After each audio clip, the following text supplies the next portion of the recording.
Fala pessoal, boa tarde, eu sou Tiziano Gardelha, pai de Francisco, marido de Caroline, advogado, mentor, professor e investidor de dezenas de startups. Bom, hoje a gente vai conversar sobre uma questão muito tradicional. Vamos falar sobre a palavra advogar. De onde vem? De onde vem o advogar? O advogar, pessoal, vem do latim, como todo mundo sabe, e quer dizer estar junto. O advoco, que é a palavra em latim, quer dizer estar ao lado de.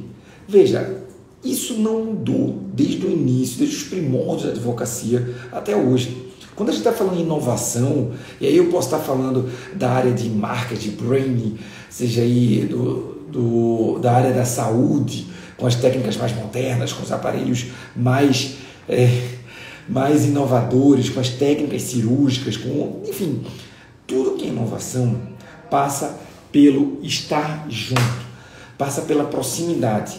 E é necessário, o advogado, independente de inteligência artificial, independente de área, independente de mercado, ele precisa estar junto de sua clientela. O advogado precisa estar ao lado da inovação e do cliente.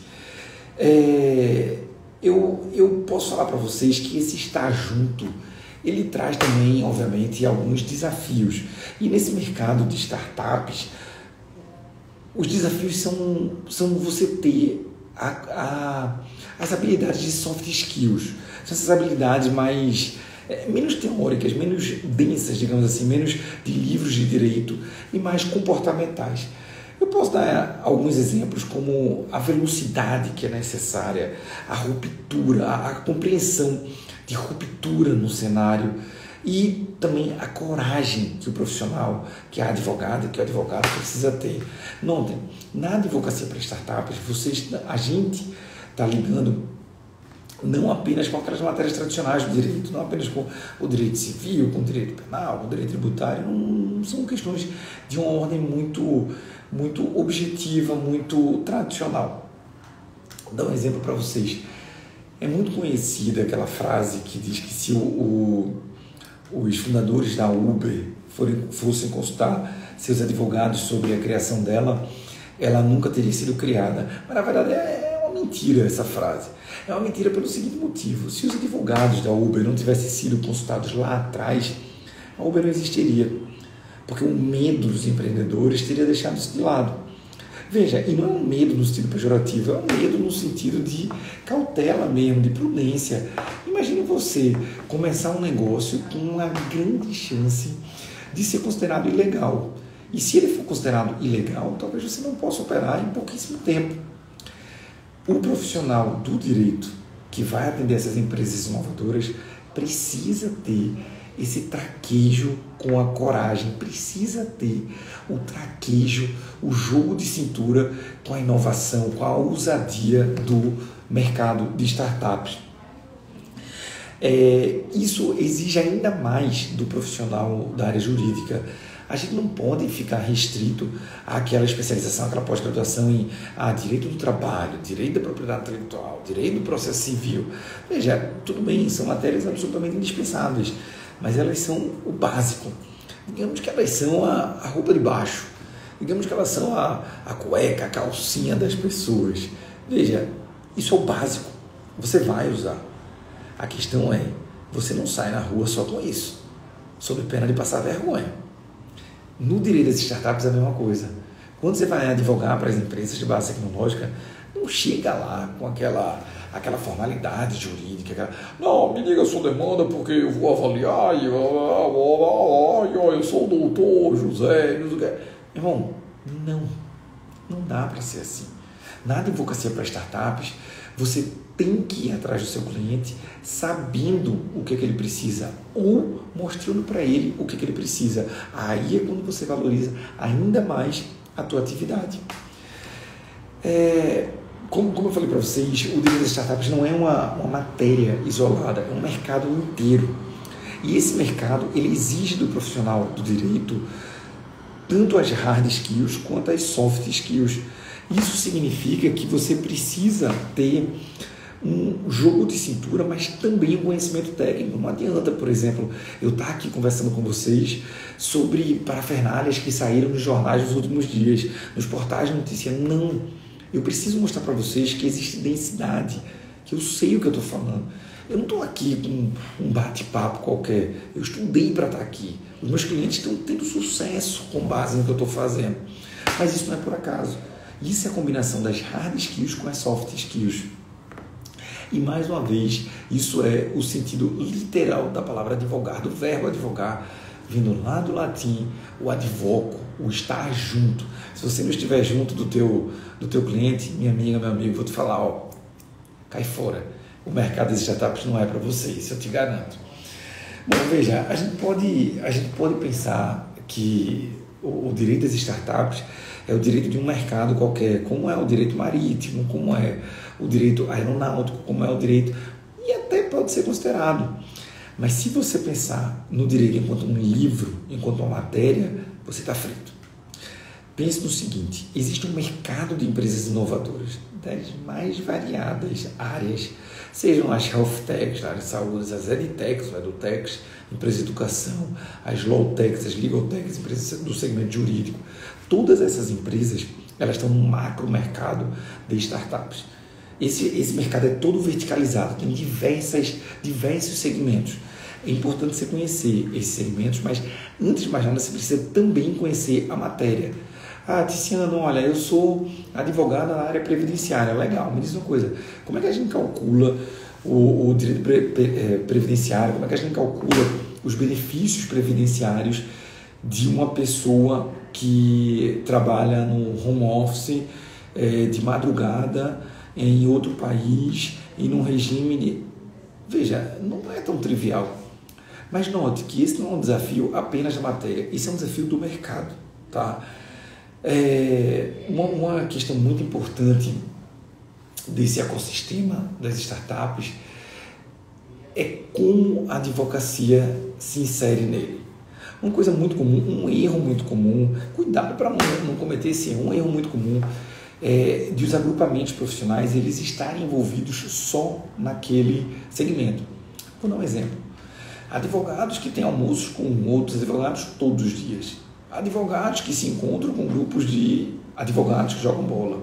Advogados que vão para o tênis com grupos de advogados. Que fazem o curso de advogados. Veja, existe um networking?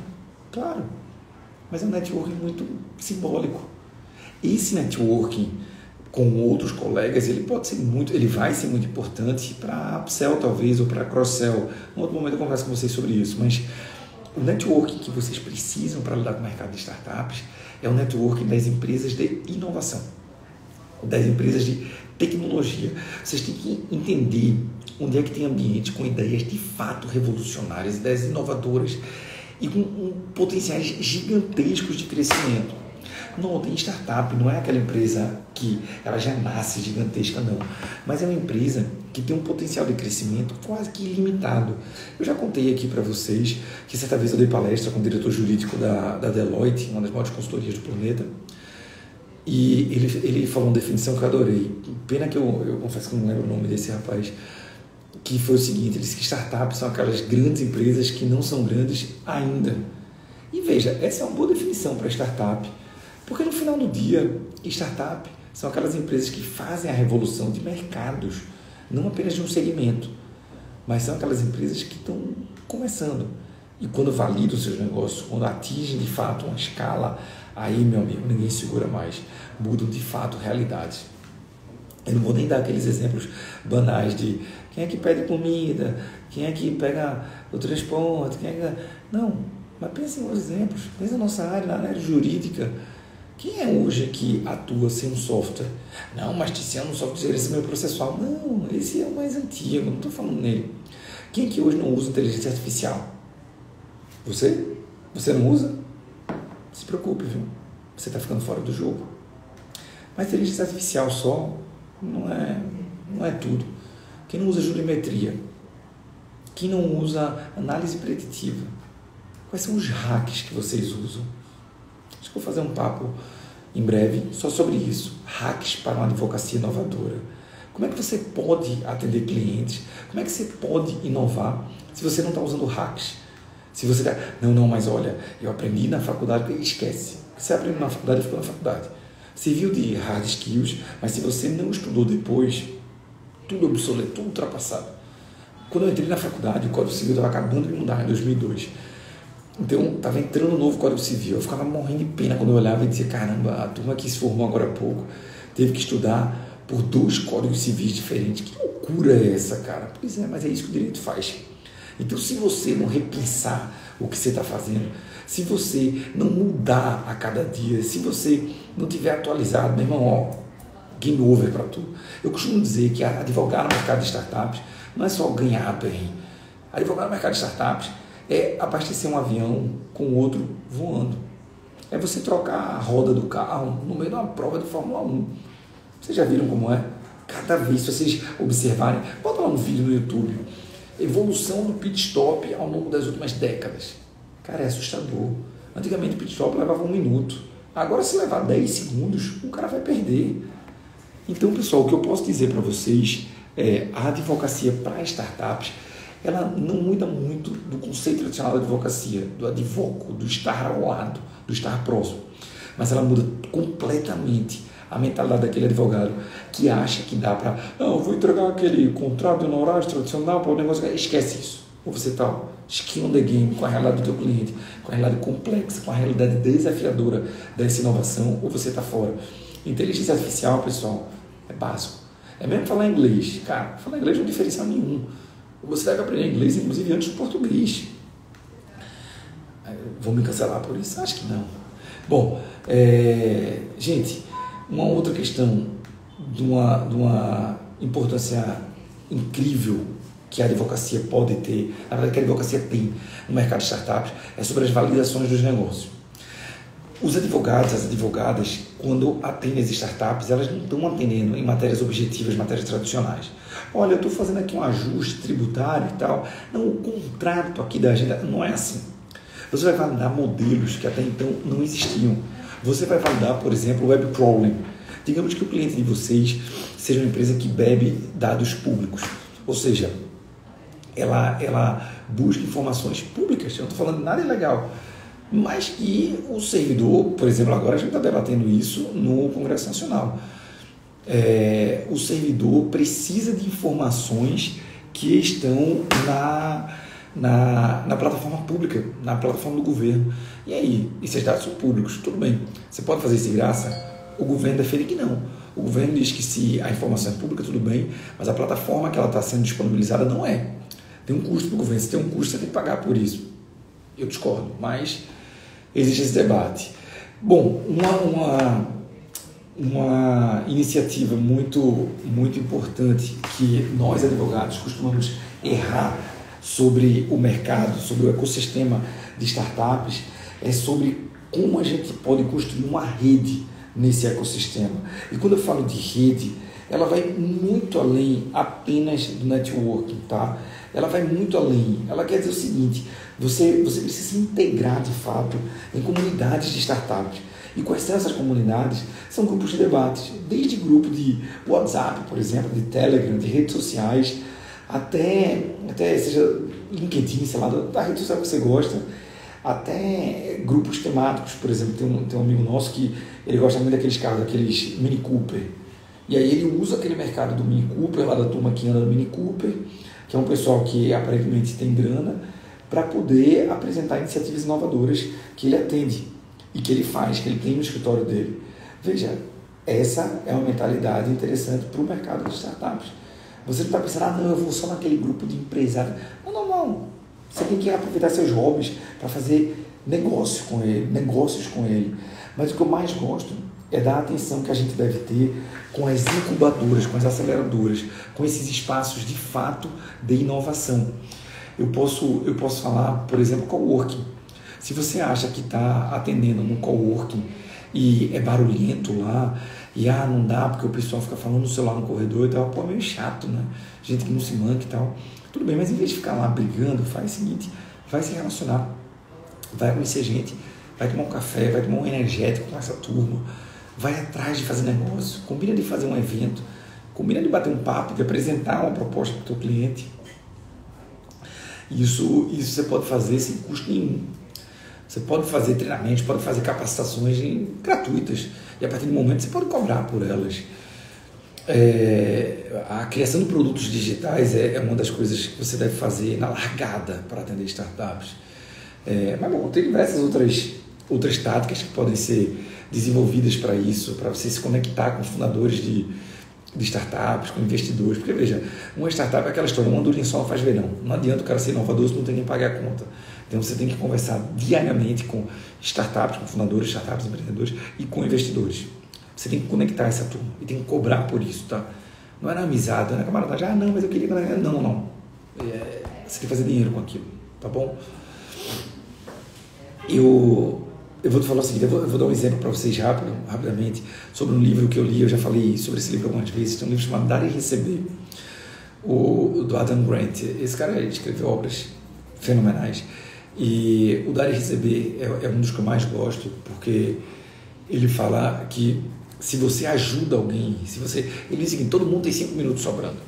Veja, não é que você vai blocar o seu dia inteiro de reuniões gratuitas de 5 minutos, não é isso. Mas veja, em algum momento você está num evento, alguém vai te abordar ali. Cara, não sei, pode ser que não seja um lead qualificado, mas bate um papo. Se essa pessoa cair no teu gosto, essa pessoa mais cedo ou mais tarde vai te indicar. Eu estou cansado de receber contatos de pessoas que disseram: alguém foi na tua palestra e me sugeriu. Alguém foi não sei o que e me passou o teu contato. E esse alguém eu não conheço. E veja, isso se faz com um trabalho sério. Você é recomendado pelo que você apresenta, pelo que você entrega. Não vai fazer uma palestra cobrando só cachê. Não, olha, mas assim não se paga. Calma, tem a oportunidade de ir lá, vai lá negociar, vai lá apresentar o teu barato, vai lá falar sobre a matéria que você sabe. Eu, quando vou falar sobre propriedade intelectual, tem vezes que eu não tenho uma captação direta, mas eu te garanto que depois de cada palestra minha, a quantidade de leads sobe muito. Ou seja, para quem não está muito nesse meio digital, leads são as oportunidades de negócio que a gente tem. São as oportunidades que a gente tem de conversar com alguém para fazer negócio, efetivamente.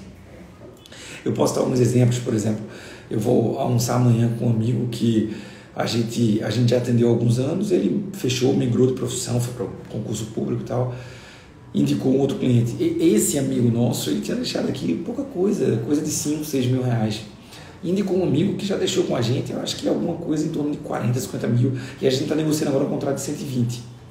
Sabe quanto esse amigo cobrou da gente? Nada. Não precisei pagar nada para ele. E isso é o dar e receber. Várias vezes eu já ajudei esse cara. Quanto eu cobrei dele também? Nada. E lá atrás ele me pagou. Mas quando você começa a fazer isso, o negócio começa a fluir. Tem uma agência que é parceira da gente, que os caras começaram, a gente mandando um monte de cliente para eles e tal. E o pessoal criou muito corpo, eles cresceram muito. E hoje os caras são gigantes. E esses caras continuam mandando um monte de cliente para a gente, continuam abrindo um monte de portas para a gente. Qual o custo disso? Nada. Os caras continuam ajudando a gente. Por quê? Porque a gente abriu esse espaço dessa área de inovação, de startups, apresentamos para eles. E os caras, de forma grata, vieram atrás para oferecer cliente, para apresentar propostas. Então, a gente fica junto dessa forma. Eu tenho um outro cliente nosso também, que ele tem umas plataformas digitais e tal, enfim. E também outro que a gente cobra dele, e ele está cansado de mandar cliente para eles. Esses dias eu escrevi uma reflexão no LinkedIn sobre o Mickey. Se você não leu, entra lá no meu LinkedIn, você vai ver um debate sobre o domínio público acerca do Mickey Mouse. E isso terminou reverberando em algumas situações. O meu LinkedIn teve 3 ou 4 vezes mais repercussão naquela postagem, simplesmente por esse efeito de rede, por essa exposição. Notem, a gente tem que entender que o marketing que você precisa para atuar no mercado de startups não é um marketing da vaidade, não é medido por métricas de vaidade, é um marketing que você faz de conteúdo de fato, é um marketing estratégico. Esqueça essa história de você não, eu estou na coluna social, eu estou não sei o que, é importante, mas veja, o teu cliente está nem na coluna social, não sei nem se ainda tem jornal impresso, tem poucos jornais impressos. Será que o teu cliente todo dia ele abre o tablet para ler o jornal? E será que ele que abre o tablet, ele está lá na coluna social, ou está no caderno de economia, de tributo? Não sei.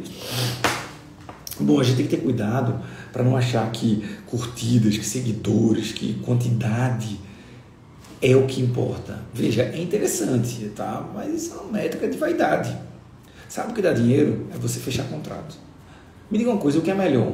Você ter 30 clientes, por exemplo, pagando R$1.000, ou você ter 60 clientes pagando R$500? Não sei, depende do teu mercado, depende do teu objetivo. O valor final é o mesmo. Você pode aumentar muito o ticket, ou você pode diminuir muito o ticket e atingir escala. E aí sim você impacta vários clientes com um esforço muito menor. Mas eu não estou te dizendo que tem que ir por esse caminho. Talvez se você prefira o caminho do high ticket. Se o seu ticket é mais alto, é mais interessante você ter uma audiência mais qualificada. Não precisa você ter, vou ter 1.000, 2.000, 5.000, 10.000 seguidores. Talvez não importe isso. Talvez quem você precise esteja no LinkedIn. Talvez quem você precise até esteja aqui no Instagram. Mas seja segmentado. Você não precisa estar com 1 milhão de pessoas te acompanhando. Não, mas você precisa impactar quem está precisando ouvir aquilo. Você precisa saber como direcionar, como é que você vai investir em anúncios. Você precisa saber para quem você vai direcionar esse marketing de fato.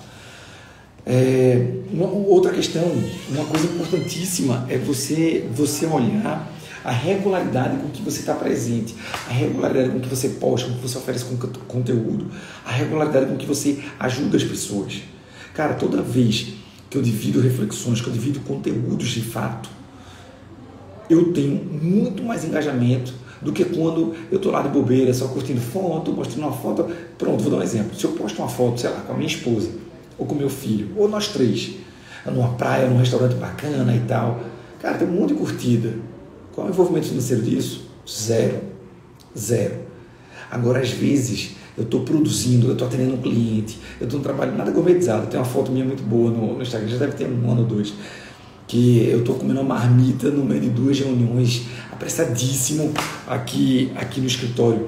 E essa marmita eu mostro, tá aqui a grandiosidade da startup. Não é bem assim, cara. Às vezes a gente está no sofrimento mesmo, está na luta.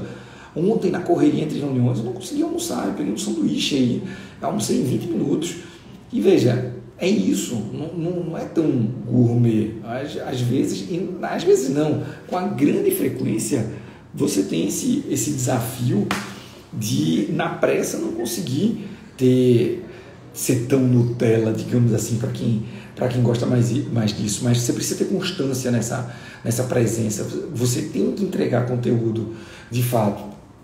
Bom, pessoal, eu queria falar também para vocês, já encaminhando aqui para o nosso encerramento, sobre a importância de você trazer estudos de caso de clientes seus. Não precisa se dar nome, tá? Eu estou preocupado com a OAB, se não a OAB e tal. Veja, não se preocupe, faça o seguinte, seja ético, a OAB não vai atrás de você para isso. Mas estão me perseguindo e tal, não sei o quê. Irmão, veja, se você usar da ética, você for uma pessoa séria, está dando conteúdo, a OAB não vai te dar trabalho. Mas eu levo a notificação do técnico, beleza, tranquilo, se defende. Você não vai preso por isso, não. Veja, traga estudos de caso e soluções inovadoras. Como você resolver um problema complexo? Por exemplo, tem um cliente nosso que é um digital influencer, tem mais de 1 milhão de seguidores e tal, e ele teve um perfil no Tinder clonado. Na verdade, não foi nem clonado. Uma pessoa pegou as fotos dele no Instagram e criou um novo perfil no Tinder. Até aí, muito comum. A questão é que esse cara conseguiu ser verificado pelo Tinder. Não, mas hoje em dia o Tinder baixou o sarrafo, então tá mais fácil você ser verificado e tal, basta pagar lá um negócio. Tal. Veja, não me importa. O que me importa o Tinder tem uma responsabilidade sobre isso. Eu não só advogo a favor de startups, eu também advogo contra startups. Eu sei como funciona esse mercado. Notem que o que eu falo para vocês não é como ganhar ações advogando para startups. Não, às vezes é contra startups. O que eu estou falando aqui é sobre o mercado de startups. Um exemplo sobre solução inovadora é como você vai apresentar para o teu cliente. Vou te falar só uma questão. Eu tenho, ao longo da jornada de propriedade intelectual, a gente desenvolveu a Como Registrar, que é a nossa empresa que faz registro e gerenciamento de marcas. A gente tem desde o estudo técnico até a expansão das marcas, seja por franquia, seja por licenciamento ou por uma série de outras possibilidades. Muitas vezes a gente tem uma trava logo na largada, que é quando a gente faz o estudo técnico de uma marca e diz, isso aqui está inviável por esse motivo, esse e esse. Veja, esse estudo ele tem que ser cobrado, mas não faz de graça não. Tudo bem, mas Mas a gente tem um produto gratuito e automatizado. Assim, Tiziano? Tem um produto que se você entra lá no nosso site, você pede uma pesquisa, ela é gratuita e você recebe. Qual o custo disso? 0 para a gente e 0 para o cliente. E como é minha conversão, bom, não vou trazer os números para vocês, mas o que eu posso dizer é que é bem interessante. E, sinceramente, eu prefiro vender esse produto do que vender o que exige consultoria, o que exige o trabalho consultivo, que aí sim toma tempo, você não consegue escalar da mesma forma. Bom, gente, eu acho que já basta por hoje, para esse nosso papo. Num outro momento, eu vou conversar com vocês sobre a importância do conhecimento em marketing digital, especialmente em SEO, em como lidar com a SEO, SEM também, né?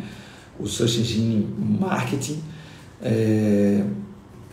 e como você deve focar, como você deve estar atento aos termos relacionados a startups e inovação. Vejam, só para a gente terminar aí, uma certa vez a gente descobriu que o nosso cliente ele também lê muito sobre esporte. Mas Tiziano, qual é o elo que existe entre propriedade intelectual e esporte? Não sei. Mas nossos clientes que têm determinado perfil, eles também leem muito sobre esporte. O que a gente fez? Começamos a anunciar em sites de esporte. Mas deu retorno e muito. E muito. Pessoal, era isso que eu tinha para falar hoje com vocês. Quem viu aí o início dessa nossa live deve ter estranhado.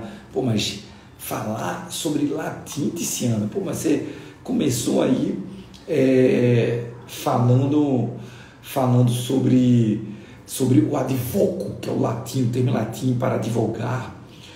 Mas você está falando sobre startup? Então, o termo original da advocacia, em latim, ele significa estar junto. No mercado de startups não é diferente, você tem que estar junto da startup. Inclusive nos desafios jurídicos dela que não estão previstos. Inclusive para atuar em cenários não regulamentados, em cenários de sandboxes, em cenários que não se sabe o que fazer. A gente vai soltar esses dias aí uma divulgação sobre um cliente nosso que é a segunda maior operação de betting e aposta esportiva no Brasil. É a maior operação brasileira, disparado. E quando você considerar as gringas também, ele fica em segundo. Sabe por que eles estão com a gente ainda hoje? Porque a gente estava lá atrás, quando eles eram bem pequenininhos, quando era um site, quase que um joguinho online. Hoje, a Bet Nacional é detentora dos maiores direitos de marketing, seja de televisão, seja de marketing online, e continua com a gente. Sabe por quê? Trabalho bem feito lá atrás. Não, mas eles já foram assediados por diversos escritórios grandes, foram, e nunca nos trocaram. E cada ano a gente aumenta nossos honorários. E bem, tá bom? Pessoal, era isso que eu tinha para falar com vocês hoje. Quero convidar vocês a se inscreverem no nosso canal no YouTube, aqui no Instagram. Ative lá as suas preferências, lá, o seu sininho lá, para você receber sempre esse nosso conteúdo. E, obviamente, mande para alguém que você ache relevante. A partir do compartilhamento, do engajamento de vocês, a gente vai produzindo mais conteúdo. Beleza? Valeu, pessoal. Um grande abraço e até a próxima.